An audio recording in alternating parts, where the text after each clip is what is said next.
देखिए, जैसा कि जो चार्ट आपके सामने है,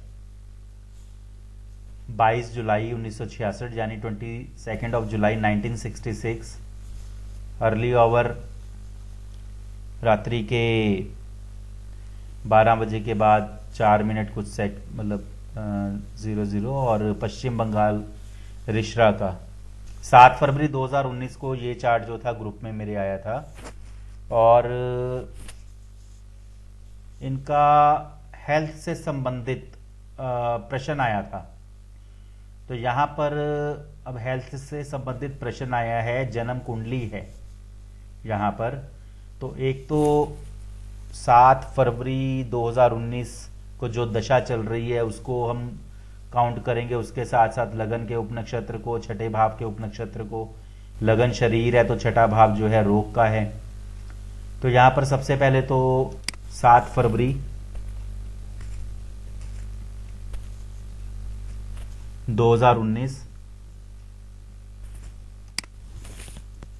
उस समय गुरु, शुक्र, राहु, मंगल, इनकी दशा चल रही थी।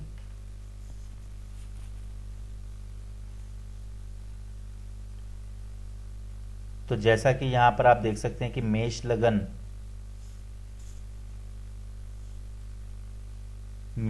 की ये कुंडली है, और मेष लगन जो है चर लगन है। और हमें भली भांति मालूम है कि चर लगन वालों का दूसरा और 7वां भाव जो होता है ये मारक भाव होते हैं, 11वां भाव बाधक होता है, 6, 8, 12 एक तरह से नेगेटिव भाव होते हैं। छठा भाव 8 और 12 के साथ मिलकर नेगेटिव हो जाता है। हालांकि छठा भाव नौकरी का भी होता है, प्राप्ति का भी होता है। 8, 12 के साथ मिलकर यह दिक्कत भी दर्शाता है। तो यहां पर लगन का उपनक्षत्र स्वामी शनि है, छठे भाव का उपनक्षत्र स्वामी जो है गुरु है। तो मैंने आपको ये बताया था कि सूर्य को यदि ले तो वो सिर से लेकर मुख तक, चंद्र लें गले से लेकर हृदय तक, मंगल को लें पेट से लेकर पीठ तक,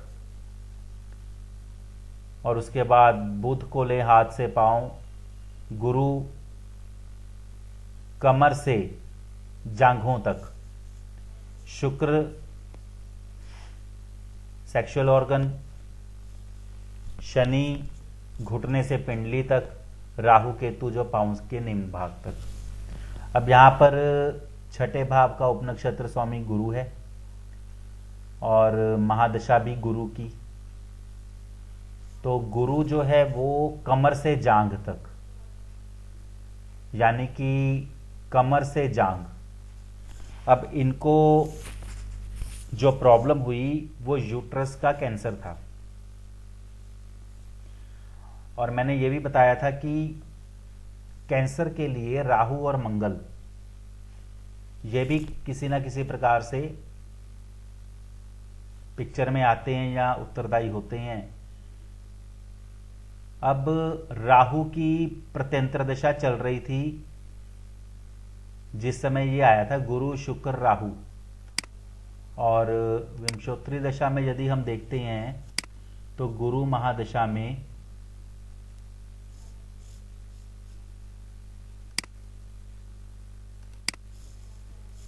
शुक्र की अंतर्दशा व राहु की प्रत्यंतर दशा 22/9/2018 से 15 फरवरी 2019, जबकि 7 फरवरी को यह चार्ट आया था ग्रुप में 2019 को।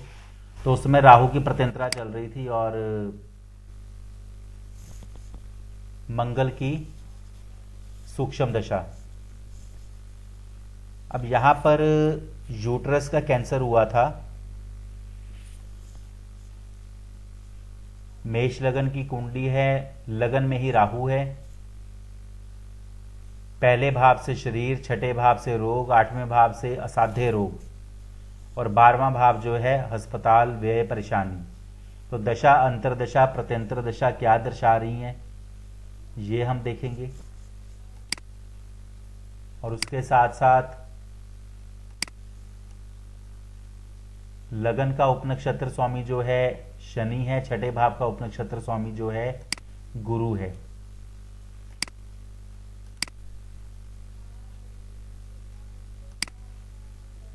तो यहाँ पर हम देख रहे हैं कि शनि जो है 11वें भाव में स्थित है, 10-11 का स्वामी है, अपने ही नक्षत्र में रीनफोर्स है और बुध के उपनक्षत्र में है। बुध चौथे भाव में स्थित है, 3 और 6 का स्वामी है और शनि रीनफोर्स होता हुआ अन्य ग्रहों का नक्षत्र स्वामी भी बना है, यानी कि पार्शली टेनेंटेड भी हुआ। तो शनि शनि बुध और बुध आगे शनि के नक्षत्र में।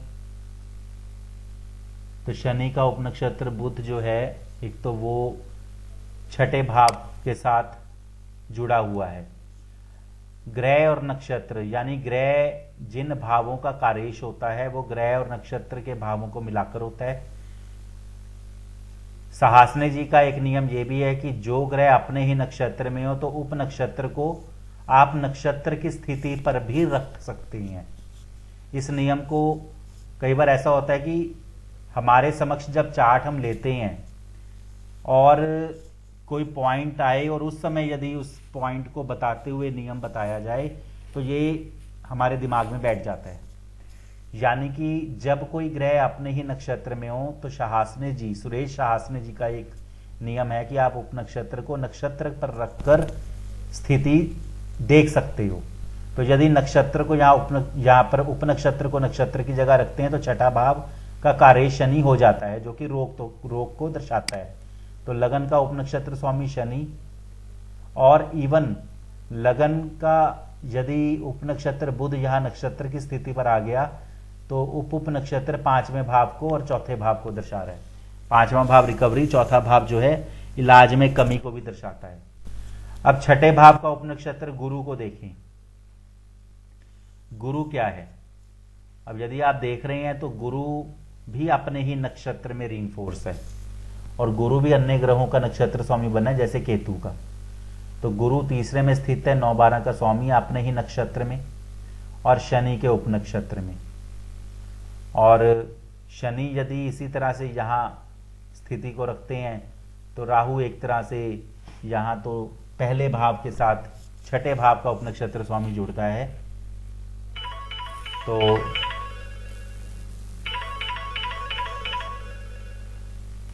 तो यहां पर गुरु अपने ही नक्षत्र में रीनफोर्स है और शनि के उपनक्षत्र में। और इसके अलावा यदि हम देखते हैं तो क्या कोई और स्थिति हमें दिखाई देती है? यहां पर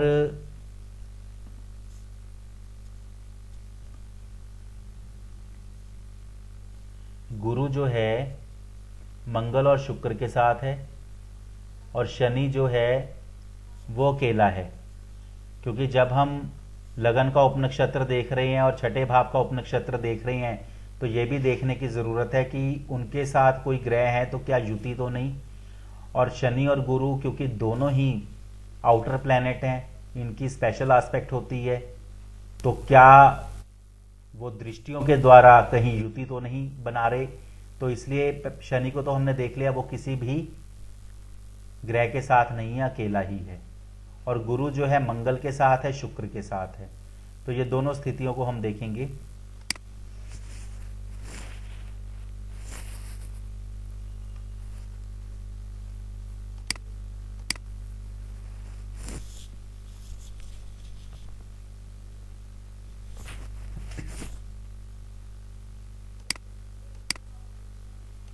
तो यहां गुरु मंगल और शुक्र इकट्ठे हैं।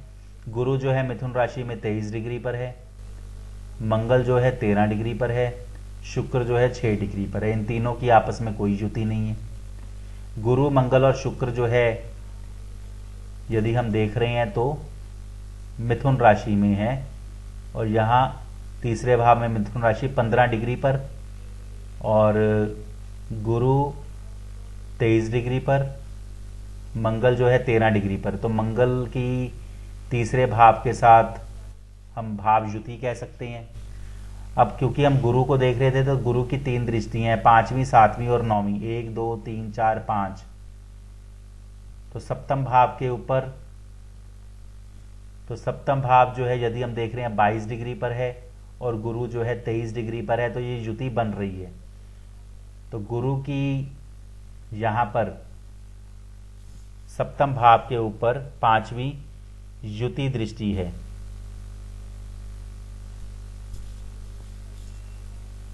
और मंगल जैसा कि उसके साथ है, क्योंकि यूट्रस का कैंसर है तो मंगल और राहु की सप्तम भाव के ऊपर दृष्टि है। राहु 28 डिग्री पर है और सप्तम भाव 22 डिग्री पर है, तो युति दृष्टि तो नहीं है लेकिन सप्तम दृष्टि है। और मंगल की 1 2 3 4 रोग भाव के ऊपर उसकी चौथी दृष्टि है। मंगल 13 डिग्री पर है, छठा भाव 14 डिग्री पर है, यानी मंगल की युति दृष्टि छठे भाव के ऊपर है। मंगल अंगारक ग्रह हुआ जिसकी युति दृष्टि रोग भाव के ऊपर है, और गुरु की पांचवी दृष्टि जो है सप्तम भाव के ऊपर है। ऊपर से राहु की भी दृष्टि है। अब यहां पर शनि की, क्योंकि शनि की भी 3 दृष्टियां हैं, तीसरी, 7वीं और 10वीं। 1 2 3 4 5 6 7 8 9 10, यानी कि तीसरा भाव, छठा भाव, तो तीसरे भाव जो है 15 डिग्री पर है और शनि जो 6 डिग्री पर है, काफी अंतर है। छठा भाव 14 डिग्री पर है, तो ये भी एक तरह से काफी अंतर है। तो यहां पर मंगल की तो युति दृष्टि आ रही है और गुरु की सप्तम भाव के ऊपर जो है युति दृष्टि बन रही है।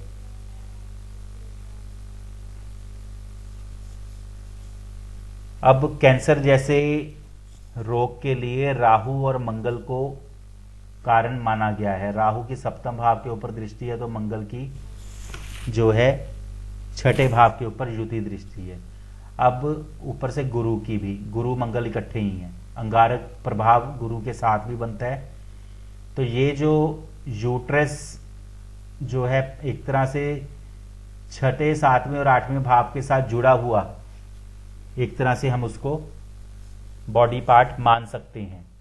और गुरु का प्रभाव जो कि हमने देखा था, क्योंकि छठे भाव का उपनक्षत्र स्वामी है, महादशा स्वामी है, तो कमर से लेकर जांघ के दरमियान जो है तो उसका उसके ऊपर प्रभाव। अब यहां पर ये स्थिति तो हमें दिख रही है कि ऐसी स्थिति जो है वो एक तरह से उस पार्ट को प्रभावित कर रही है। इसके अलावा छठे भाव में कोई ग्रह स्थित नहीं है। छठे भाव का स्वामी कौन है? बुध। और बुध जो है द्विस्वभावी ग्रह है। और यहां पर जिस समय ये प्रॉब्लम उनकी पता चली उस समय गुरु शुक्र राहु का पीरियड चल रहा था। तो राहु और मंगल का, जैसे आपको बताया, यूट्रस मतलब ये कैंसर के कारक होते हैं। किसी को भी कैंसर जैसी कोई बीमारी हो तो राहु और मंगल का वहां पर किसी ना किसी प्रकार से प्रभाव देखा गया है। और यहां पर एक और बात कि राहु और मंगल का यदि प्रभाव है तो राहु है भी मंगल की राशि में, और मंगल की चौथी दृष्टि जो है छठे भाव रोग के ऊपर है। तो मंगल और राहु का छठे भाव, क्योंकि राहु मंगल अधिष्ठित राशि में है, मेष में, तो इसलिए यूट्रस की जो प्रॉब्लम है वो यहां पर साफ तौर पर दिख रही है। अब उस समय गुरु की महादशा चल रही थी, शुक्र की अंतर्दशा। तो ये क्या किसी प्रकार से स्थिति को किस प्रकार दिखा रहे हैं, ये हमें यहां पर समझना होगा कि गुरु की महादशा और शुक्र की अंतर्दशा। तो गुरु यदि हम देख रहे हैं 3 9 12, उपनक्षत्र पर 10 11, और शुक्र जो है वो दूसरा और 7वां भाव, और आगे 8वां भाव जो है 1 2 8 राहु के नक्षत्र और राहु के उपनक्षत्र, और अंतर्दशा स्वामी शुक्र जैसा कि टेनेंटेड है, तो शुक्र का उपनक्षत्र राहु आगे सूर्य के नक्षत्र में 3 और 5। तो 8वां भाव जो होता है ये ऑपरेशन का भी कारक होता है, और 5वां भाव जो है वो रिकवरी को भी दर्शाता है। अंतर्दशा स्वामी जो है ऑपरेशन और रिकवरी को दर्शा रहा है। तो यहां पर उनको यही कहा गया कि जो ये प्रॉब्लम है ये इलाज और ऑपरेशन के साथ ठीक हो सकती है, क्योंकि 8वां भाव ऑपरेशन का भी आ रहा है और 5वां भाव जो है क्योंकि अंतर्दशा स्वामी रिकवरी को भी दर्शा रहा है। अब 7 फरवरी को गुरु शुक्र राहु और उसके बाद देखा जाए तो प्रत्यंतर दशा गुरु की, और यदि आप देखें 3, 9, 12 जो है 12वां भाव हॉस्पिटल को भी दर्शाता है। अब यहां पर इलाज के संबंध में यदि देखें तो 5वां भाव इलाज का होता है, 5वां भाव रिकवरी का होता है। तो 5वें भाव का उपनक्षत्र यहां पर गुरु है और 5वें भाव के कार्यज देखे चंद्र राहु सूर्य हैं। तो एक तरह से ऑपरेशन के द्वारा ही इनकी जो स्थिति है वो, और ज़्यादातर क्या होता है कि यूट्रस को रिमूव ही कर दिया जाता है। तो इनको, क्योंकि ये चार्ट जो आया था कि जिस तरह की प्रॉब्लम है क्या वो एक तरह से चार्ट के द्वारा दिखती है, तो वो साफ तौर पर चार्ट के द्वारा दिख रही थी। और इनको जिस प्रकार से सभी जानते हैं कि यूट्रस के कैंसर की यदि हो तो उसमें एक तो लाइट ट्रीटमेंट जैसे हो गया, और जो भी इलाज होते हैं या फिर यूट्रस जो है रिमूव किया जाता है तो उसके द्वारा ही, ऑपरेशन के द्वारा इसको समझा जा सकता है कि यही एक तरह से इसमें इलाज है। यहाँ पर इस चार्ट के संबंध में इसी तरह से जो है विश्लेषण किया गया था। किसी का कोई प्रश्न हो तो पूछ सकते हैं।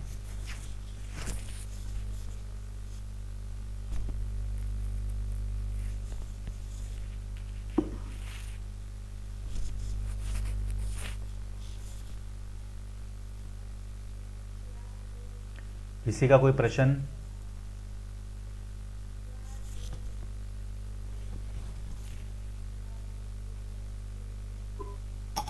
हेलो गुरुजी जी, इसमें लॉन्गेविटी देखते हैं उसके हिसाब से ये भी रोग अच्छा होगा कि नहीं, ये भी क्वेश्चन ये उसी तरह देखना है ना।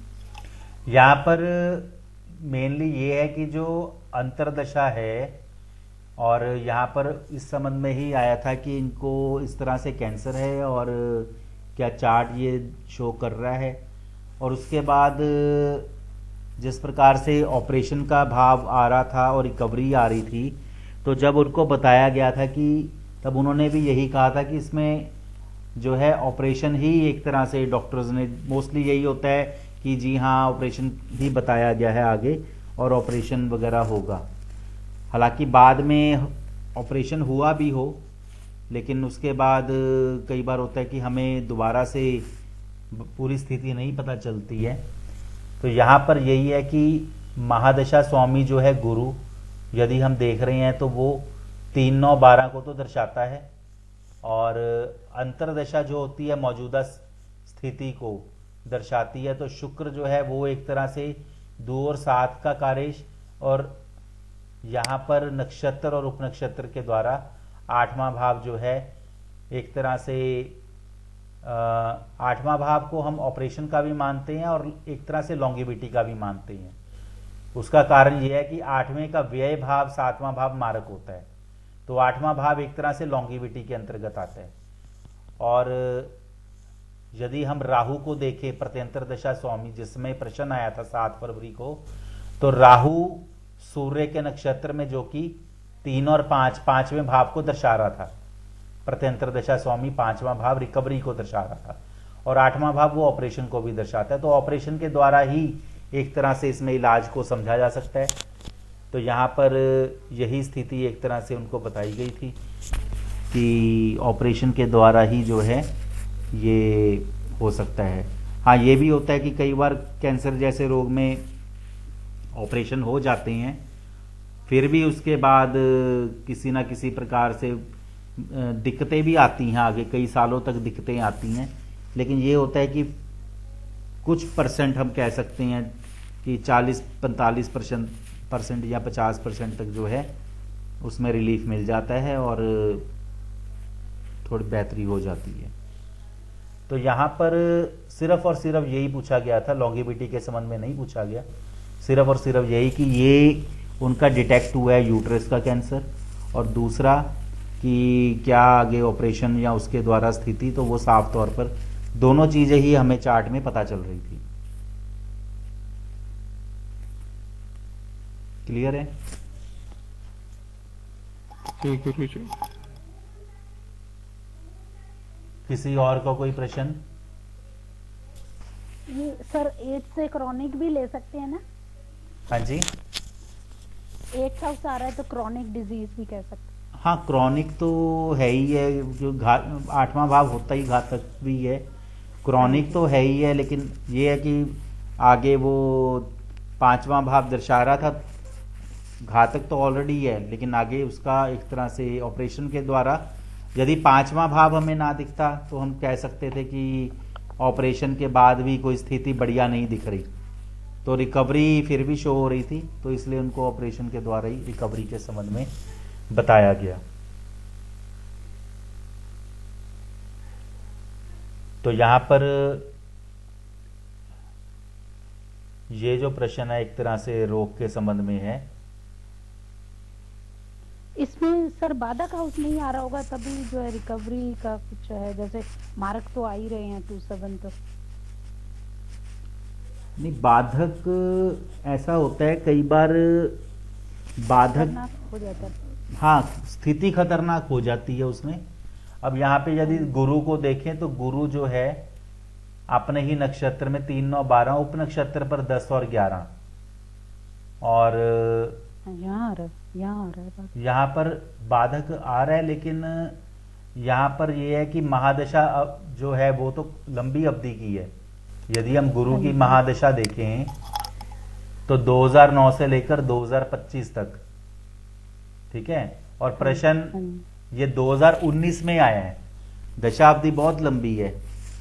और कई बार ये होता है कि अगर कैंसर किसी और बॉडी पार्ट में हो फिर वहां पर ज्यादा स्थिति, लेकिन अब क्या है कई बार देखिए यहां पर एक यदि यूट्रस ही रिमूव कर दिया गया, एक बॉडी पार्ट भी तो रिमूव हुआ, और ये भी है कि उसके बाद शरीर वैसी स्थिति में भी नहीं रहता, वो भी उसका, हाँ ठीक है, इनका बाद में फीडबैक उतना पूरी तरह से नहीं आया कि बस हाँ इन्होंने एक तरह से ये पुष्टि कर दी थी कि जी हाँ आगे ऑपरेशन है, और ऑपरेशन के द्वारा ही मतलब डॉक्टर ने ये रिमूव करने को बोला है। तो यदि बाद में भी फीडबैक आता कि किस प्रकार से स्थिति रही तो और ज़्यादा हमें बेहतरी से पता चलता। अक्सर ऐसा ही होता है कि ग्रुप्स में कई बार चार्ट जरूर आ जाते हैं किसी के द्वारा या किसी के द्वारा, लेकिन फिर बाद में पूरी तरह फीडबैक भी नहीं आते। और हाँ ये भी है कि अगर मान लो अनहोनी हो गई होती तो शायद आ भी जाता, ठीक होने पर भी कई बार नहीं बताते लोग पूरी तरह से। तो यहाँ पर तो फिर हम यही समझते हैं कि जिस तरह से उन्होंने पुष्टि की तो हो सकता है ऑपरेशन के बाद ठीक हुए हों। हमें मेनली मंगल के जी मंगल के साथ गुरु का भी आ रहा है। गुरु भी मैं बता रही थी ना कि पीछे बात हुई थी तो मैं कहा तो गुरु का भी रोल होता है इसमें कैंसर में, तो मंगल के साथ गुरु भी आ रहा है। हाँ मंगल के साथ गुरु तो बढ़ा देता है ना चीज को। हाँ जी हाँ जी, हाँ मल्टीपल करता है चीज़ों। गुरु बढ़ा देता है। इवन बुध भी द्विस्वभावी ग्रह है, हाँ जी, छठे भाव का जो स्वामी है बुध, ऊपर से मंगल की युति दृष्टि है, और मंगल और गुरु इकट्ठे हैं तो गुरु की 5वीं दृष्टि जो है वो सप्तम भाव पे है, ऊपर से राहु की, इधर से शनि की। ये वाला देखा जाए छठा और 7वां तो काफी जो है प्रभावित है ही है। हाँ जी। जी, तो ये एक तरह से इस उदाहरण में इससे संबंधित है। और ध्यान दें ये जातक जो थे इनका मेरे को मैसेंजर के द्वारा मेरे को कांटेक्ट हुआ था, और इन्होंने मेरे को 16 जून 2018 को संपर्क किया था। और इन्होंने मेरे को ये बताया था कि ये मार्च 2018 से नौकरी छोड़कर घर बैठी हैं और इनको नौकरी कब मिलेगी। देखिए अक्सर क्या होता है कि हमारे पास प्रश्न कई बार ये होता है जन्म कुंडली के द्वारा आते हैं, और यदि जातक कहता है कि उसका जन्म विवरण सही है तो हम जन्म कुंडली से भी देख सकते हैं। बस ये होता है कि जब हम जन्म कुंडली से देख रहे हैं तो हमें जो चल रही दशा है उसको हमें समझना होगा। तो यहाँ पर इसके संबंध में अब जैसे ये जन्म विवरण था 12 मई 1964 दोपहर के 3:28 जयपुर, और इन्होंने 16 जून 2018 को संपर्क किया था। तो यहाँ पर 16 जून 2018 और उस समय शनि की महादशा, शनि की अंतर्दशा जो है वो चल रही थी, और ये बहुत ही ज़्यादा परेशान थे।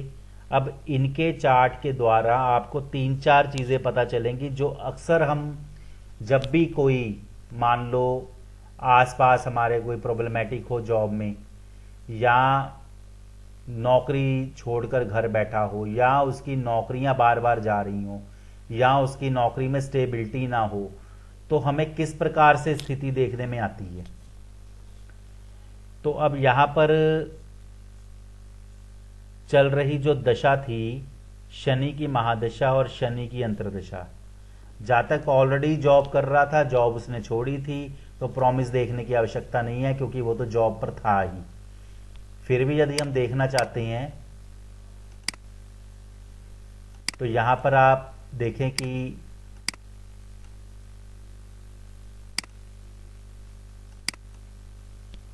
जैसे दशम भाव का उपनक्षत्र स्वामी जो है शनि है, और शनि जो है नियम जो होता है कि दशम भाव का उपनक्षत्र स्वामी यदि छठे भाव का कार्येश हो तो जातक नौकरी करता है, यदि सातवें भाव का कार्येश हो तो वो अपना काम करता है, यदि छठे और सातवें दोनों भावों का कार्येश हो तो ऐसा जातक नौकरी भी कर सकता है, अपना काम भी कर सकता है।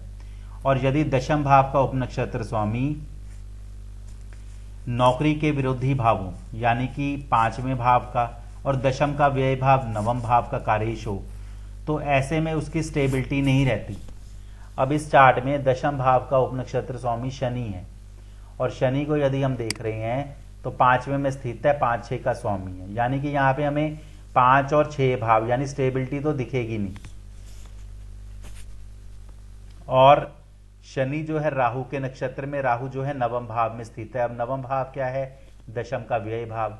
तो स्टेबिलिटी तो बिल्कुल ही इनके एक तरह से चार्ट में हमें सिर्फ प्रॉमिस लेवल पर ही दिख रही है कि ये स्टेबिलिटी नहीं है। अब राहु यदि आप देखें तो राहु किस ग्रह की राशि में है?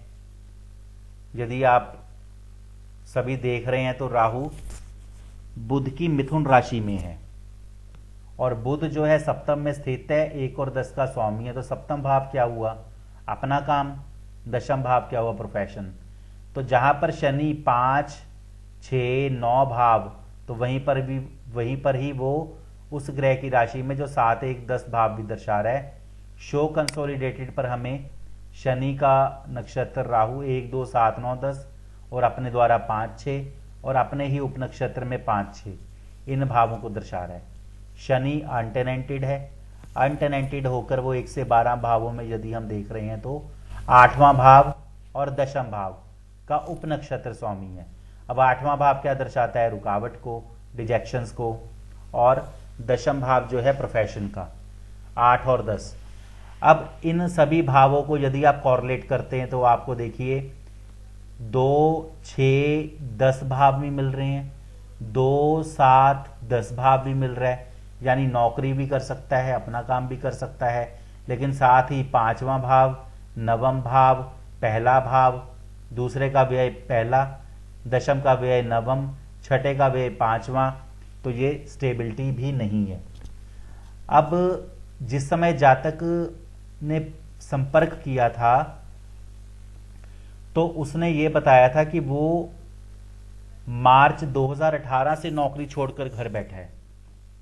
तो उस समय यदि हम देखें तो शनि की महादशा, शनि की अंतर्दशा, तो जो स्थिति हम यहां देख रहे हैं वही स्थिति हमें दशा में भी दिख रही है। यहां तक सभी को क्लियर हुआ? जी गुरुजी। तो वही बात है कि यदि किसी की स्टेबिलिटी, मान लो वो कहता है मैं नौकरी छोड़ के बैठा हूं, मेरी स्टेबिलिटी नहीं है, मैं पिछले कुछ महीनों में 2-3 नौकरियां बदल चुका हूं, तो सीधी सी बात है कि उसके विरोधी भाव दर्शा रहे जो है एक्टिव हैं। जी एक्सक्यूज मी सर, सर ये 2, 7, 10 ने कुछ नहीं किया, वो रिजल्ट खराब है इसलिए। रिजल्ट में भी 6 आ रहा है। अच्छा चलो, आप दो आप ये देख रहे हो कि 2 और 2, 7, 10। हाँ, 3 2 अच्छे घर हैं यहाँ पे, बिल्कुल। तो स्थिर इनसे कुछ तो, नहीं तब और इधर 6 भी आ रहा है, रिजल्ट में 6 भी आ रहा है, साथ में सब लॉर्ड बिल्कुल आ रहे हैं, बिल्कुल आ रहे हैं। तो इनका कोई इफेक्ट नहीं पड़ा। इफेक्ट तो उनका भी पड़ा है कि वो घर छोड़ के बैठे हैं, सॉरी नौकरी छोड़ के घर बैठे हैं मार्च से। हाँ जी। ठीक है। अब जिस समय उन्होंने कांटेक्ट किया 16 जून 2018 को, जून का महीना, शुक्र की प्रत्यंतर दशा, शुक्र क्या दर्शा रहा है? शुक्र दर्शा रहा है नवम भाव, दशम का व्यय भाव 2-9, राहु के नक्षत्र में फिर नवम भाव, ऑक्यूपेंसी स्ट्रॉन्गर देन लॉर्डशिप। तो ऑक्यूपेंसी पर नवम भाव है जो कि प्रोफेशन का व्यय भाव है एक तरह से। ग्रह लेवल पर, नक्षत्र लेवल पर, उप नक्षत्र लेवल पर आपको नवम भाव जो है ये एक तरह से दिख रहा है। ठीक है। और यहां पर देखिए Shani mahadasha, Shani antardasha, occupancy stronger than lordship. यहां पर आप ये देखिए कि किस भाव का मजबूती से ज्यादा फल आ रहा है। ऑक्यूपेंट लॉर्डशिप से ज्यादा स्ट्रॉन्गर होता है। तो शनि किसका ऑक्यूपेंट है? 5th का। राहु किसका? इसमें नौकरी भी नहीं है और बिजनेस भी नहीं है, ऐसा दिख रहे हैं। मतलब कहने का कि यहाँ पे वो किसी ना किसी प्रकार से, देखिए क्या होता है, कई बार हम किसी को पूछते हैं ना कि आप, कई लोग एफर्ट छोड़ के ही बैठ जाते हैं, उनका कुछ ना कुछ एक्टिव होता है लेकिन फिर भी वो आस छोड़ के बैठे होते हैं, वो एफर्टलेस होकर बैठे होते हैं। उनको पंप करने की जरूरत पड़ती है। कई आप देखते हैं कई बार कई लोग ऐसे होते हैं, वो बिल्कुल बैठे, कोई आता है उनको बहुत पंप करता है, कोई उनको डांटता है कि भाई क्या तू घर पे बैठा है बड़े आराम से, जाके कुछ कर, कुछ काम कर, कुछ ढूंढ। अक्सर हम देखते हैं ना बहुत से लोग ऐसे होते हैं, उनके नेगेटिव भाव एक्टिव हावी ज्यादा हुए होते हैं, पॉजिटिव भाव कम होते हैं, तो उनको पंप करने की आवश्यकता पड़ती है। पंप करते हैं तभी, जैसे होता है ना वो खिलौना, चाबी भरी तभी चलता है, वो चाबी भरने की जरूरत होती है। अब यहां पे देखिए शनि महादशा, शनि अंतर्दशा, शुक्र प्रत्यंतर दशा, ऑक्यूपेंसी पर आपको क्या 5 और 9 दर्शा रहे हैं? तीनों लेवल पर 5 और 9 भाव दर्शा रहे हैं, यानी ऑक्यूपेंसी स्ट्रॉन्गर देन लॉर्डशिप। स्थित स्वामित्व से ज्यादा मजबूत होता है, वो स्थिति हमें इस चार्ट में साफ तौर पर दिखाई दे रही है। अब जिस समय ये आए थे तो ये घर, जिन्होंने साफ बोला कि मैं नौकरी छोड़ के घर बैठा हूं, तो मैंने इनका देखा चार्ट कि हाँ वाकई वो स्थिति दर्शा रही है और बहुत परेशान थे ये।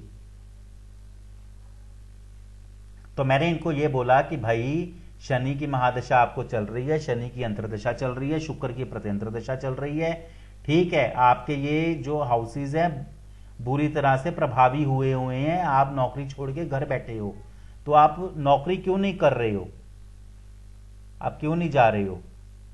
तो उन्होंने ये कहा कि वो लेक्चरार पर, मतलब कि जो लेक्चरार होते हैं वो कार्य कर रहे थे, वो किसी कॉलेज में लेक्चरार थे और उनको सेटिस्फेक्शन नहीं थी, शायद सैलरी की वजह से या किसी वजह से, तो फिर वो घर बैठे हुए थे। तभी उनको मैंने ये बोला कि भाई आप किसी ना किसी प्रकार से जो है जॉब करें, इस तरह बैठे रहेंगे तो कुछ समय के बाद अहमियत और भी खत्म हो जाएगी। तो यहां पर सिर्फ एनकरेज करने की आवश्यकता थी। अब बात आती है कि जिस समय दशा चल रही थी वो स्थिति पता चल रही थी, तो दशा के समय से अब 2, 6, 10, 11 भावों की जो कारेश दशा है जब स्ट्रांगली आगे आएगी, तब उसमें एक तरह से हम समझ सकते हैं कि उनको नौकरी मिल सकती है। अब प्रश्न के समय उनको शनि की महादशा, शनि की अंतर्दशा चल रही थी, और यदि हम देख रहे हैं तो क्या महादशा स्वामी और अंतर्दशा स्वामी नौकरी के भावों को दर्शा रहे हैं? छोड़कर तो वो बैठे हैं, 5-9 भाव एक्टिव हैं, क्या ये नौकरी के भावों को दर्शा रहे हैं? तो शनि जो है छठे भाव का स्वामी है और छठे भाव में कोई ग्रह स्थित नहीं है, तो यानी कि महादशा स्वामी अंतर्दशा स्वामी छठे भाव को भी दर्शा रहा है, हालांकि 5वां भाव हावी है। तो छठे भाव के कारेश देखें आप, इकलौता शनि मिलेगा आपको, इकलौता शनि मिल रहा है, तो इसका मतलब तो यही हुआ ना कि शनि जो है छठे का इकलौता कारेश है, तो वो नौकरी दे भी सकता है। तो छठे का यहां पर स्वामी कौन है? शनि, और छठे में कोई ग्रह स्थित नहीं है। एक तो ये स्थिति। दूसरा, शनि छठे का कारेश है, तो हमें यह भी दिखाई दिया वो 2-10 का भी है, तो 2-6-10 का भी कारेश है। महादशा तो अवधि लंबी चल रही है, लेकिन वो मार्च से 2 घर बैठे हुए हैं, यानी बीच में कुछ ऐसा पीरियड आया जहां पर ये 5-9 भाव हर प्रकार से प्रभावी हो गए। तो फिर शनि की महादशा, शनि की अंतर्दशा 2-6-10 भी दर्शा रही थी, उनको एनकरेज करने की जरूरत थी कि भाई इस तरह करना बैठो, आप जाओ और काम करो, आपको अवश्य काम मिलेगा। ठीक है, स्टेबिलिटी नहीं रहेगी, फिर दूसरी जगह काम ढूंढो, अवश्य मिलेगा। तो हमारा काम क्या होता है? हम काउंसलर भी तो हैं साथ साथ, ऐसा नहीं है कि हम सिर्फ चार्ट, हम काउंसलिंग भी करते हैं जब हमें पता चलता है, क्योंकि ज्यादातर नेटिव क्या होते हैं वो हमें ही बताते हैं कि मेरा तो जी करता है मैं कुछ कर लूं। क्या कर लूं? आत्महत्या कर लूं। वो शायद आसपास किसी को ना बताएं, लेकिन एक एस्ट्रोलॉजर को फिर भी बताते हैं कि मेरा सर जी ये दिल कर रहा है मैं कुछ कर लूं। तो वहां पे हमारा क्या काम होता है? उसको एनकरेज करने का, भाई तेरा तो चार्ट बढ़िया, उसको थोड़ा पंप करने की आवश्यकता होती है कि तू करेगा तो तू जीतेगा। यहां पर शनि की महादशा, शनि की अंतर्दशा, जब मेरे को इसने 2, 6, 10 भाव दिखाए, तो मैं ये समझ गया कि इस बंदे के चार्ट में ये दशा एक्टिव है इन भावों को लेकर। उप नक्षत्र पर भी 6 भाव एक्टिव है, लेकिन उप नक्षत्र पर भी 5 एक्टिव है, नक्षत्र पर भी नेगेटिव भाव एक्टिव है, और स्वयं ग्रह लेवल पर भी नेगेटिव भाव एक्टिव है, और पॉजिटिव भी एक्टिव है तीनों लेवल पर। तो इसको एनकरेज करने की जरूरत है। उसको मैंने एनकरेज किया और मैंने बोला कि भाई कोई नहीं, आपको अवश्य मिलेगी। शनि की महादशा चल रही, शनि की अंतर्दशा चल रही है, कब मिलेगी? प्रत्यंतर दशा शुक्र की चल रही थी, आगे सूर्य की, फिर चंद्र की। तो शुक्र पर ध्यान गया, स्थिति अच्छी नहीं। सूर्य पर ध्यान गया, 8 और 12 भाव रुकावटों के साथ, 8 और 12 यहां पर। आगे फिर ध्यान गया, यहां पर 11वां भाव दिखाई दिया, उप नक्षत्र पर 10वां भाव दिखाई दिया। तो 11 और 10, और इसके साथ यदि हम ये भी खोल लेते हैं, तो अब हम देखते हैं जरा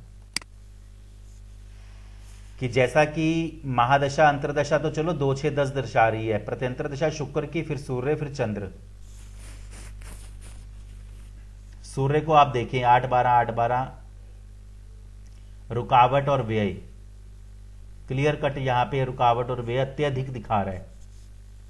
उसके बाद चंद्र पर आ जाएं, 11वां भाव दिख रहा है, 10वां भाव दिख रहा है, तो थोड़ा सा पॉजिटिव इसको हम कह सकते हैं। फिर उससे भी आगे आ जाएं मंगल पर, तो मंगल पर भी आपको 10वां भाव, 6ठा भाव यहां पर, और यहां पर यदि हम देख रहे हैं शो कंसोलिडेटेड पर मंगल, तो ये देखिए दूसरा भाव एक्टिव है स्टार लेवल पर, और सब लेवल पर 6ठा भाव, हालांकि नेगेटिव भाव भी एक्टिव हैं। तो इनको यही बोला गया कि कुछ महीने तो दिक्कत है, आगे जाकर आपको जो है नौकरी मिलेगी। अब इनका मेरे को दिसंबर के महीने में 11 दिसंबर 2018 को रात्रि 10:24 पर मेरे को मैसेज आया कि I got job on 10th दिसंबर। तो 10 दिसंबर को शनि शनि चंद्र राहु का पीरियड। अब आप ध्यान दें, शनि 2 6 10 भावों को दर्शा रहा है, शनि चंद्र 11वें भाव को दर्शा रहा है, उपनक्षत्र पर दशम भाव को दर्शा रहा है, और राहु दूसरे भाव दशम भाव, दूसरे भाव दशम भाव, उपनक्षत्र पर छठा भाव। तो यहां पे पॉजिटिव भावों को जब मार्क किया तो इनको एक तरह से मैंने यही बताया था कि आपको नवंबर दिसंबर क्योंकि चंद्रमा की प्रत्यंतर दशा नवंबर से ही स्टार्ट होती है तो वो आगे तक चलती है। इनको ये बोला मैंने कि आपको जॉब जो है नवंबर दिसंबर में मिल सकती है, लेकिन स्टेबिलिटी फिर भी वहां पे मेरे को ज्यादा अच्छी नहीं दिख रही। तब इनका मेरे को ये आया कि इनको कॉन्ट्रैक्ट बेस पर जॉब मिली थी 6 महीने की। अब इनके मैं आपको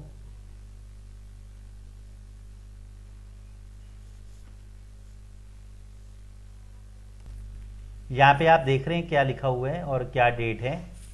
11th of December 2018। नमस्कार sir, I got job on 10th दिसंबर। एक बार यदि आपको दिख रहा है तो कृपया मेरे को हामी भरें। जी गुरु जी। तो इनको 10 दिसंबर को जॉब मिली थी। अब आगे देखें,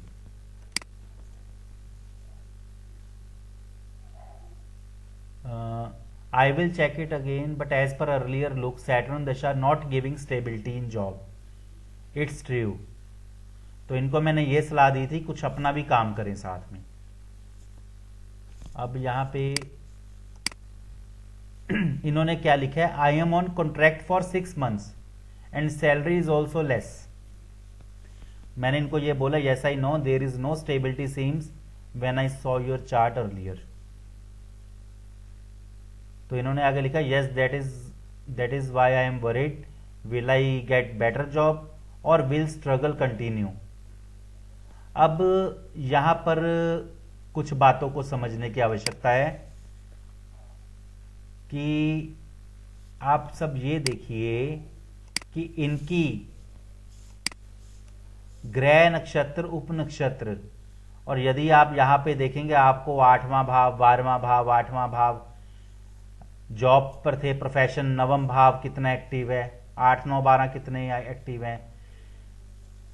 मतलब कि और जो मुख्य, क्योंकि देखिए जो दशा अंतरदशा मुख्य तौर पर समक्ष आती है जो चल रही है शनि की महादशा, तो शनि स्वयं 5 फिर 6 फिर 1 2 7 9 10, मतलब कि सर आप एक मिनट जरा, आप यहां पर ये देखिए कि कितनी ज्यादा एक तरह से हम इस चीज को समझ सकते हैं कि बंदा जॉब पर है तो उसकी स्टेबिलिटी तो रहेगी नहीं। ये एक तरह से आपको क्लियर हो रहा है ना। तो जब वो जॉब छोड़कर बैठा हुआ था, हमने ये देख लिया दशा अंतरदशा जो है वो जॉब की नेगेटिव शो कर रही है, तो क्या वो पॉजिटिव शो कर रही है? तो वो हमने देखा कि हाँ 2 6 10 कर रही है। अब उसको जिस समय वो शुक्र की प्रत्यंतरा थी, हालांकि शुक्र की प्रत्यंतरा में भी आपको 2 10 भाव दिखेंगे लेकिन छठा भाव नहीं दिख रहा, और प्रत्यंतरा में वो घर बैठा हुआ था नौकरी छोड़कर।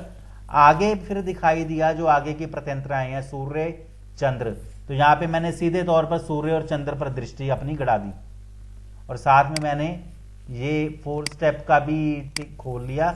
इसमें ये मेरे को पता चले कि किसी प्रकार से सूर्य और चंद्र में क्या स्थिति दिख रही है। सूर्य में मैंने देखा रुकावटें अत्यधिक हैं, तो सूर्य की मेरे को प्रत्यंतर दशा इतनी अच्छी नहीं लगी। फिर मैं चंद्र की तरफ बढ़ गया, तो चंद्र पर मैंने यहां देखा 11वां भाव मेरे को दिख रहा है, रुकावट 8 12 भी है यहां भी। तो फिर मैंने यहां पर देखा, यहां पर कहीं मुझे कोई दिखाई देती है स्थिति, तो यहां पे जैसे चंद्रमा 11वें भाव को दर्शा रहा है, दशम भाव को दर्शा रहा है। यहां पे यदि देखें तो छठा भाव भी है, आस्पेक्ट सैटर्न 5 और 6, ये यहाँ पे इधर नीचे आ गए, इसलिए आपको छठा भाव अच्छा नहीं दिखाई दे रहा। लेकिन मेरे को जब ये 10, 11 और 6 भाव दिखाई दिए, मैंने कहा कि सोच लिया कि चंद्रमा की प्रत्यंतरा यानी नवंबर दिसंबर में इसको जॉब मिल जानी चाहिए। और इनको हालांकि इन्होंने अक्टूबर में भी कांटेक्ट किया कि सर मुझे जॉब नहीं मिली अभी तक, क्योंकि मुझे तो मालूम था कि सूर्य की प्रत्यंतरा में रुकावट अत्यधिक दिखाई दे रही है, यहां भी। तो मैंने इनको यही बोला कि अभी आप थोड़ा धैर्य रखें और कोशिश जारी रखें। ये इस तरह इस कदर तक निडाल हो चुके थे कि ये शायद कुछ उल्टा कदम भी उठा लेते, लेकिन इनको एक तरह से हम यही कहते हैं कि कुछ दिनों में मिल जाएगी, थोड़ा ढांट। हालांकि यही पीरियड मुझे पॉजिटिव लगा और इनको तभी जॉब भी मिली। और इन्होंने एक चीज और लिखी यहां पर, यदि आपने ध्यान दिया हो, यहां पर यदि आप ध्यान दिया हो, एक चीज इन्होंने और लिखी, you were the only one to predict the date correctly for my job. इनको एक जस्ट मैंने ये उस पीरियड में जैसे होता है ना, हम एक सप्ताह ये वाला हफ्ता मेरे को लग रहा है कि पॉजिटिवली दिख रहा है। तो इस तरह से ही एक तरह किसी का चार्ट जो है हम एनालिसिस करते हैं। ठीक है, हमें वो उसकी सारी स्थिति पता चल रही है, लेकिन स्टेप बाय स्टेप ही बढ़ा गया। अब पूछ सकते हैं आप जी। ये सर 9th आ रहा है, तो ये वो टीचिंग होती है ना, कॉलेज टीचिंग 9th होती है। बिल्कुल, वो तो थे ही इसी प्रोफेशन में, वो पहले से ही टीचिंग के प्रोफेशन में थे। तो वो तो ठीक है कि हमें उनका जो चार्ट है वो उसको दर्शा रहा है, लेकिन वो प्रोफेशन का एक तरह से व्यय भाव भी हो गया। अब उनको बाद में मैंने यही बोला कि आप ना जो ये कर रहे हैं कुछ अपना भी साथ में करें। तो उन्होंने पूछा मैं अपना क्या साथ में कर सकता हूं।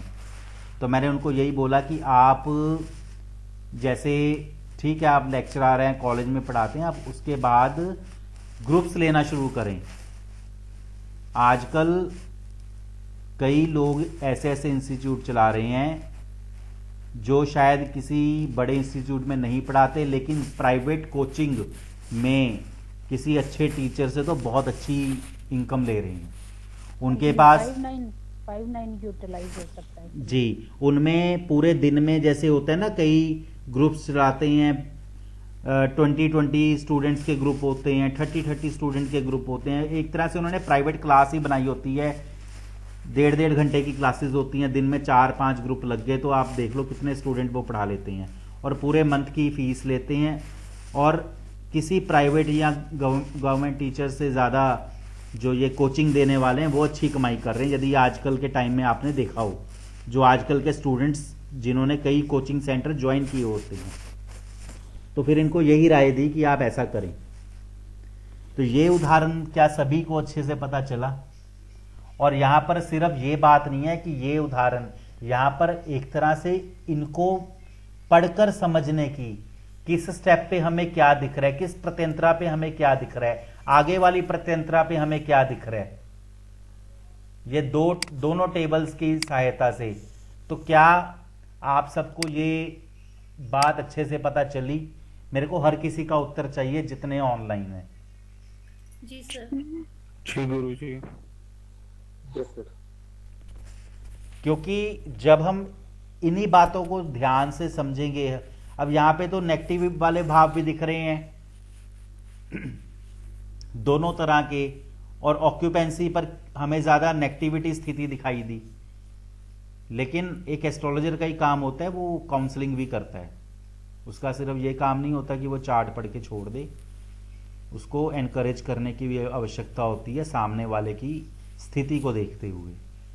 और आप ये मानिए इसमें गुरुजी अंतर्दशा पकड़ना थोड़ा हार्ड लगा, क्योंकि पहले नेगेटिव था, बाद में पॉजिटिव में आपने लाया और आंसर दिया कि भाई ये अंतर्दशा में आपको जॉब मिलेगी। आप ये देखिए कि वो मार्च से बैठे थे, उनको जाके नवंबर में मिली और दिसंबर में, 10 दिसंबर को उनका उत्तर आया ना। तो मार्च से वो घर बैठे थे, जून में उन्होंने कांटेक्ट किया, फिर भी जून जुलाई अगस्त सितंबर अक्टूबर कितने महीने हो गए?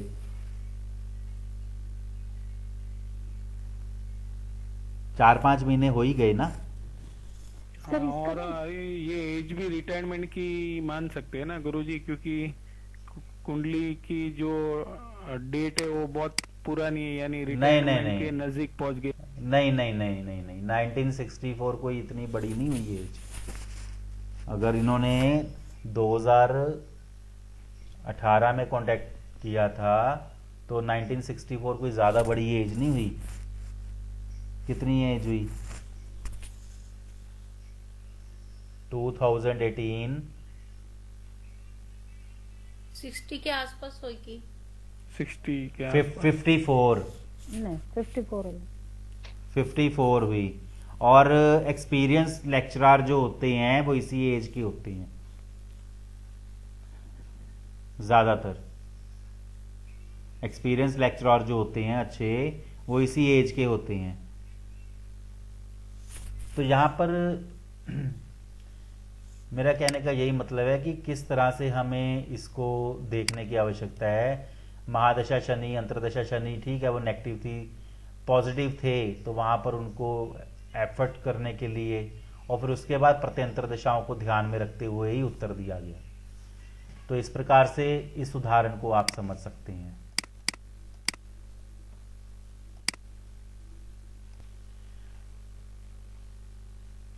जॉब वैन 15 अगस्त 2020 दोपहर के 13:04 पर यह प्रश्न लिया गया था। हुरारी नंबर 29 के साथ आया था और मैं उस वक्त खन्ना में था जब यह प्रश्न आया था। तो क्या मुझे जॉब मिलेगी? तो यह हुरारी प्रश्न लिया गया था। म्यूट कर लीजिए जरा।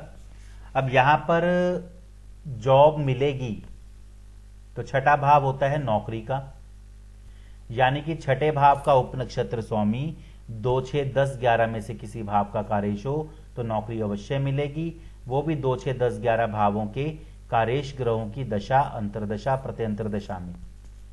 क्रॉस चेक हम दशम भाव के उपनक्षत्र से भी कर सकते हैं।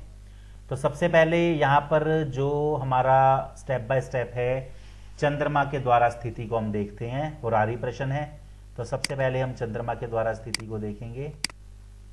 मैं यहां पर दोनों टेबल ही साथ में खोल रहा हूं जो हमें। तो यहां पर सबसे पहले यदि हम देखते हैं कि चंद्रमा जो है दूसरे भाव में स्थित है, चौथे का स्वामी है, राहु के नक्षत्र में, राहु पहले भाव में स्थित है।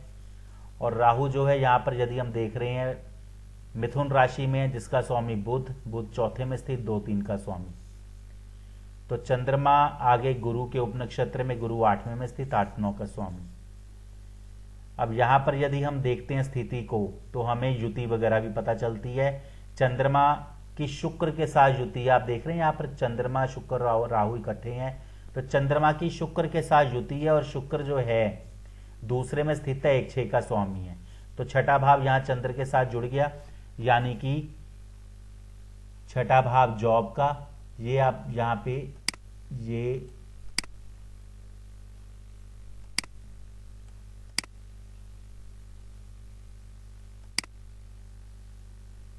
यहां चंद्र की स्थिति को देख सकते हैं, 2 और 6। चंद्रमा का नक्षत्र राहु, यहां मैं शो कंसोलिडेटेड पे कर देता हूं। तो यहां पे 2, 11 ये भाव भी आ रहे हैं। यहां पर राहु दूसरे भाव के साथ उसकी भाव युति भी है। तो जैसा कि मैंने आपको बताया था कि कोई ग्रह जिस भाव में यदि डिग्री बिल्कुल क्लोज हो तो वो भाव युति होती है। तो साफ तौर पर चंद्रमा जो है प्रश्न की सार्थकता को दर्शा रहा है। यहां तक आप सभी को क्लियर हुआ होगा कि जो प्रश्न जॉब से संबंधित है चंद्रमा उस स्थिति को दर्शा रहा है। अब बात आती है आगे छठे भाव का उपनक्षत्र और दशम भाव का उपनक्षत्र, हम दोनों देख लेते हैं। छठे भाव का उपनक्षत्र कौन है? बुध है।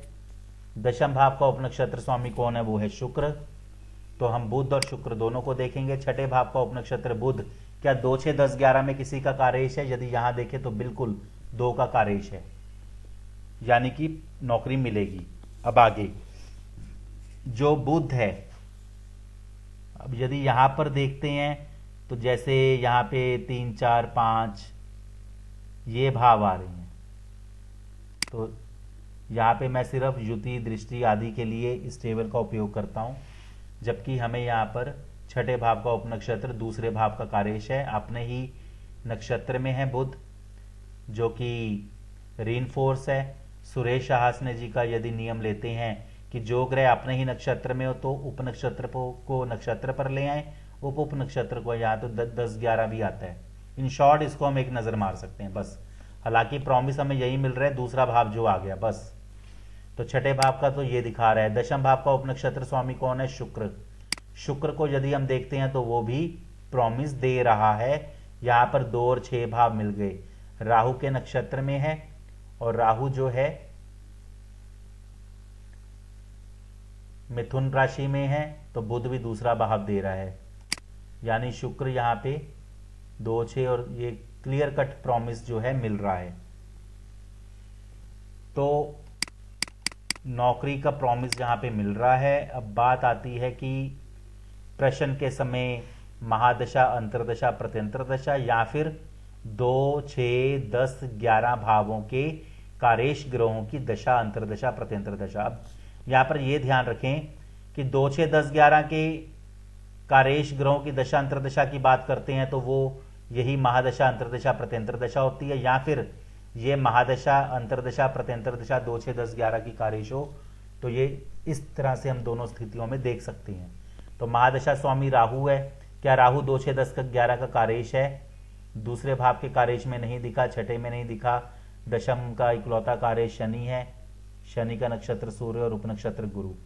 11वें का राहु बड़ा ही मजबूती से कार्येश है, तो ये एक तरह से हमें राहु यहाँ पे मिल रहा है। इसके अलावा यहाँ पे यदि हम देखते हैं राहु दूसरे 11वें, तो बिल्कुल महादशा स्वामी जो है पॉजिटिव है। यहाँ पर अंतरदशा गुरु की चल रही थी, और गुरु को यदि हम देखते हैं, क्या गुरु 2 6 10 11 का कार्येश है? तो यहाँ पर यदि आप देखें गुरु दूसरे का कार्येश है, छठे का भी कार्येश है, तो बिल्कुल 2 6 10 11 भावों का अंतरदशा स्वामी जो है गुरु कार्येश है, और ये 21 नवंबर 2020 तक ये पीरियड चलेगा। तो यानी कि महादशा राहु, अंतरदशा गुरु ये पॉजिटिव हैं। और इसके अलावा राहु अपने उपनक्षत्र पर भी पॉजिटिव है, अंतरदशा स्वामी गुरु अपने उपनक्षत्र पर भी पॉजिटिव है। प्रत्यंतर दशा की बात करें तो प्रत्यंतर दशा स्वामी कौन है? राहु। तो अब राहु के ऊपर हमारी द्वारा नजर जाएगी,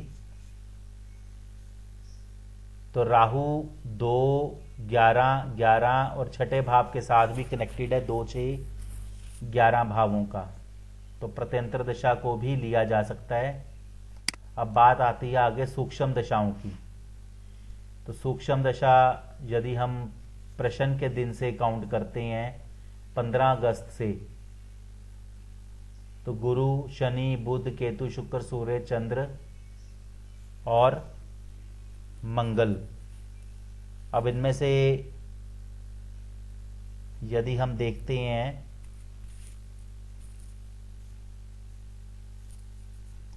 एक मैंने नियम आप सभी को बताया था कि जब जैसे महादशा, अंतरदशा, प्रत्यंतर दशा पॉजिटिव है, और यहां पर सूक्ष्म दशा प्रश्न समय से यदि देखें गुरु, शनि, बुध, केतु, शुक्र, सूर्य, चंद्र, मंगल, जब लगभग अत्यधिक ग्रह आ जाएं तो कौन से ग्रह जो है उपयोगी हो सकते हैं, ये मैंने आपको बताया था पॉइंट। राहु केतु गुरुजी, राहु और केतु, गोंदेलकर जी का नियम है। बिल्कुल। तो यहां पे अब यदि हम यहां केतु को टिक मार्क कर लेते हैं, और इसके साथ साथ ये भी आप ध्यान में रखें गुरु से यदि स्टार्ट हो जाएं तो हम गुरु से यहां स्टार्ट होंगे, गुरु, शनि, बुध, केतु, शुक्र, सूर्य, चंद्र, मंगल तक। तो उपनक्षत्र पर जो जो पॉजिटिव हैं उनको भी टिक किया जा सकता है। ऐसा ही है ना, मैंने आपको बताया था। तो सबसे पहले हम ये काम करते हैं कि उपनक्षत्र पर टिक करते हैं। गुरु बिल्कुल टिक हो रहा है, उपनक्षत्र पर दूसरा भाव। शनि और बुध को नहीं टिक कर सकते, 8 और 9, 8 और 9। केतु 2 और 6 ये भी टिक हो रहा है। शुक्र भी टिक हो रहा है, सूर्य भी टिक हो रहा है, चंद्र टिक नहीं हो रहा, मंगल टिक हो रहा है। तो चलो बुध भी टिक हो गया, ये सॉरी गुरु भी टिक हो गया, क्योंकि बुध का इधर हम गुरु को देखेंगे तो इधर ये केतु टिक हो गया, और शुक्र भी टिक हो गया, सूर्य भी टिक हो गया, और ये छोड़कर फिर आगे ये मंगल भी टिक हो गया। तो एक तो ये टिक हो गए, यानी कि इनकी सूक्ष्म दशा में जॉब मिल सकती है। और उसके अलावा जैसे गोंदलकर जी का नियम जो था कि हम राहु या केतु, तो यहाँ पे केतु ही पिक्चर में आ रहा है, तो केतु को ज्यादा स्ट्रांगली हमने माना। तो केतु की जो सूक्ष्म दशा 28 सितंबर से 5 अक्टूबर तक, इनको जॉब मिली थी 28 सितंबर को। और जिस प्रकार से मैंने अभी व्हाट्सएप पर उनका स्क्रीनशॉट भेजा था, इनका भी भेज रहा हूं। और ये लीजिए, इनकी जॉब जो लगी थी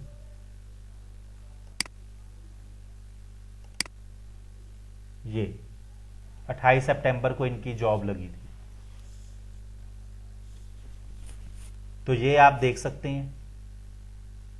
अब यहां पर मैं आपको बता दूं कि जब महादशा, अंतरदशा, प्रत्यंतर दशा एक तरह से पॉजिटिव लगी, तो सूक्ष्म दशा पर टिक मार्क, जैसे मैंने जो ये पीरियड मजबूत थे और इनको मैंने यही इस प्रकार से बताया कि मेरे को आपका राहु गुरु का पीरियड पॉजिटिव लग रहा है, यानी कि 19 अगस्त तक भी मिल सकती है। फिर इनको मैंने बोला 28 सितंबर से उसके बाद का जो पीरियड है वो भी मेरे को पॉजिटिव लग रहा है, इसमें मिल सकती है। फिर इनको मैंने उसके बाद शुक्र का पीरियड भी बोला, फिर ये वाला पीरियड भी बोला, सूर्य की सूक्ष्म दशा वाला। उसके बाद ये पीरियड नहीं, फिर मंगल की सूक्ष्म दशा का भी पीरियड पॉजिटिव, यानी कि ये पीरियड पॉजिटिव मैंने बोले, लेकिन साथ ही मैंने इनको ये भी बोल दिया कि ये पीरियड मुझे ज्यादा पॉजिटिव लग रहा है केतु की सूक्ष्म दशा का, यानी कि राहु केतु, जो कि 28 सितंबर से 5 अक्टूबर तक, ये पीरियड मेरे को ज्यादा पॉजिटिव लग रहा है। तो बाद में जब इनको जॉब मिली, क्योंकि इनका प्रश्न देखिए अगस्त में पूछा गया था और 28 सितंबर को इनको जॉब मिली, तो जब इनका मेरे को फीडबैक आया कि सर मेरी जॉब लग गई ऑन 28 सितंबर, तो एक तरह से ये जो मतलब इस तरह से ही हम एक तरह से विश्लेषण करते हैं, जो मैं आपको बताना चाहता हूं कि जो मेरे को पीरियड पॉजिटिव लगे मैंने टिक कर दिया, और जो ज्यादा स्ट्रांगली लगा मैंने उसको थोड़ा जोर देके बोल दिया कि इसमें मेरे को लग रहा है। तो इसी प्रकार से इस उदाहरण को समझा जा सकता है। तो सभी को क्लियर हुआ? जी गुरुजी। जी सर, जो पिछला उदाहरण था ना, उसमें 6 कहीं दिख नहीं रहा था, 7 तो ज्यादा दिख रहा था, इसलिए प्रॉब्लम आ रही थी जॉब में। देखिए, जॉब में प्रॉब्लम तब आती है जब 5th हाउस 9th हाउस ज्यादा एक्टिव हो, वो भी एक्टिव हो, तो वो एक तरह से जॉब के भी व्यय भाव हो गए। 7th हाउस तो 7th हाउस प्रॉमिस में भी 6 नहीं था, प्रॉमिस में नहीं, प्रॉमिस कौन से वाले चार्ट में? पिछले वाली जॉब तो वो ऑलरेडी कर रहे थे, लेकिन 7 दिख रहा था, 6 कहीं नहीं दिख रहा था प्रॉमिस में भी।